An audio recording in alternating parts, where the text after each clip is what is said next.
We hear the word innovation all the time, right? Especially when we talk about AI in healthcare. But what really separates a small improvement from a truly world-changing breakthrough? Well, it turns out there's a science to it, a kind of hidden map that guides the greatest discoveries. And today, we're going to take a look at that map. Welcome back to our 50-day series on AI in healthcare. For day 22, we're zooming out a little to look at the very nature of innovation itself. Because, to build things with purpose, we first have to understand where breakthroughs actually come from. So let's start with a big question. What's the real difference between research and innovation? We tend to use them interchangeably, but they're not the same thing at all. For decades, the way we thought about it was a simple, straight line. And it turns out that was just wrong. The old model was just a simple spectrum. On one end, you had pure research, scientists and labs just following their curiosity wherever it led. And on the other end, you had applied research, engineers just trying to build a better mousetrap.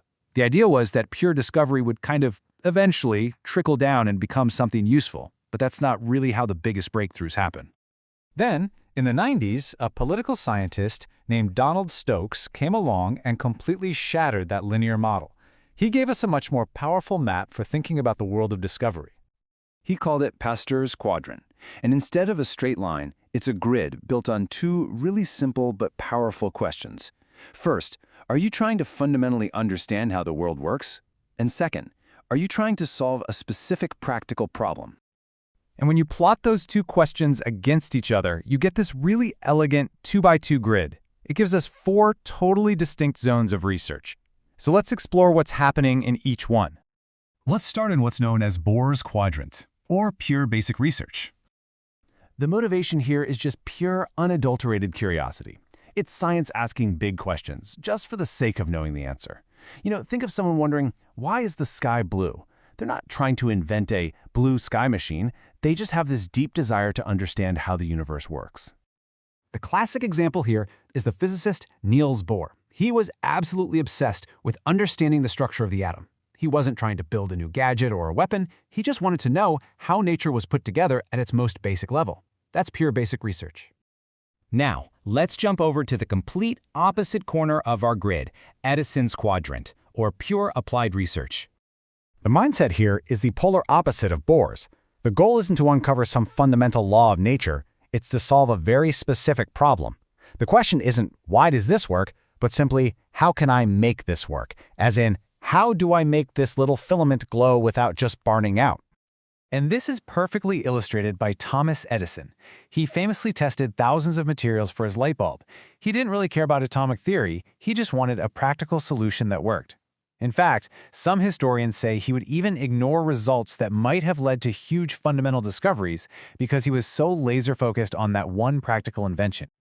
All right, now for the sweet spot, the place where the really transformative breakthroughs happen.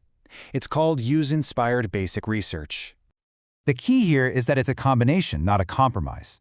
A researcher here wants both. They are driven by a deep curiosity, but that curiosity is sparked by a real-world problem. Their thinking is, if I can fundamentally understand how these germs work, maybe I can actually stop infections. And of course, this powerful quadrant is named after the legendary scientist who basically lived there, Louis Pasteur. Pasteur's work is the perfect example. He was fascinated by microbiology, studying the fundamental behavior of microbes. But his research was never just for curiosity's sake. That deep understanding led directly to world-changing applications like germ theory, vaccination, and pasteurization, saving countless lives. He proved that you could advance science and serve humanity at the very same time. Okay, so this is a great historical framework, but what does it have to do with today? Specifically, where does the cutting-edge field of AI in healthcare fit into this grid? It sits squarely, perfectly, right in Pasteur's Quadrant. The most exciting work being done today in medical AI isn't just about building clever algorithms, and it's not purely abstract research either. It's a genuine combination of both. Just think about the questions these AI researchers are asking. On one hand, they're pursuing a deep, fundamental understanding of biology. How do cells actually behave? How do diseases evolve? But at the exact same time, they're driven by an immediate practical need. How can we use this knowledge to save lives? How can an AI model analyze a scan to predict a heart attack before it happens? It's a perfect fusion. And this balance is absolutely vital. If we only chase fundamental understanding, we risk our work becoming purely theoretical, just stuck in labs with no real-world impact. But if we only chase the application without understanding the why, we risk creating shallow solutions that aren't very robust and can't adapt. Pasteur's quadrant forces us to do both. Ultimately, this is what makes the field so powerful.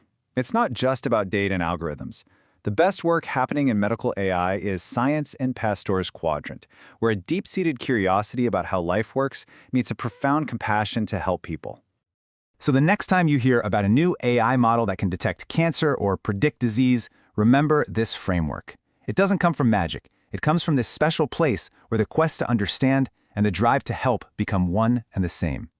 And that leaves us with a really exciting question. What incredible problem will curiosity and compassion solve next?